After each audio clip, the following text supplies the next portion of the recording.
کہ آج کی محفل میں ہمیں باوضو ہو کر آنا چاہیے تھا۔ یہاں پہ شعراء کرام نے حمد باری تعالیٰ بھی پیش کی، آپ صلی اللہ علیہ وسلم کی محبت میں بے پایاں محبت کے ساتھ کلام بھی پیش کیا، اور ماں باپ کی عظمت کے حوالے سے بھی بات کی گئی، اور یہ سارا کچھ وہ ہے جو ہمارے نصاب کا بھی حصہ ہے۔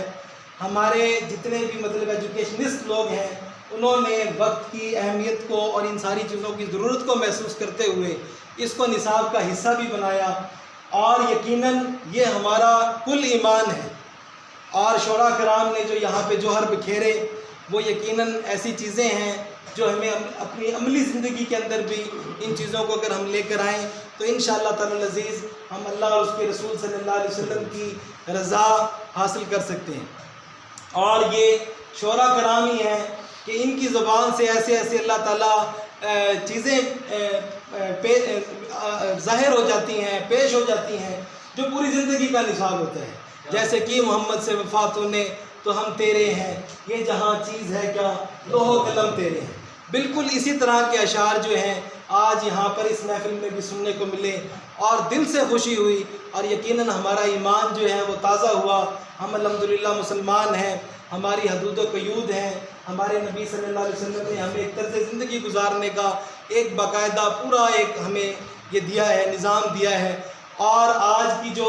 محفل اور آج کے جو شعراء کرام تھے وہ ماشاءاللہ بالکل انہی چیزوں کے اندر ہم نے ان کو پایا، اور ہم نے ان سے بڑا کچھ سیکھا، اور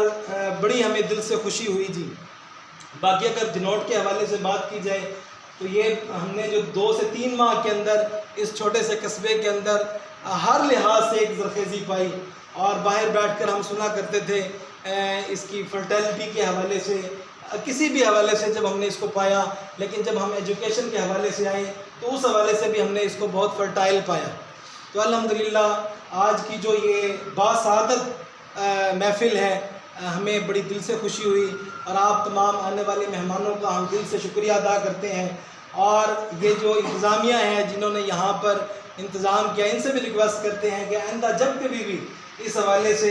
آپ کو ہماری ضرورت ہو تو انشاءاللہ آپ ہمیں اپنے شانہ بشانہ پائیں گے، جس طرح کی بھی آپ کو ہماری سپورٹ کی ضرورت ہوگی انشاءاللہ ہم حاضر ہوں گے۔ اور اگر اب یہاں پر نقیب محفل کے بارے میں بھی اگر نہ کہا جائے تو یہ زیادتی ہوگی، تو جمیل احمد طاہر صاحب نے بھی جس خوبصورت انداز کے اندر محفل کا سماں جو ہے وہ باندھے رکھا اور اس محفل کو جوڑے رکھا، وہ قابل داد ہے، قابل تحسین ہے۔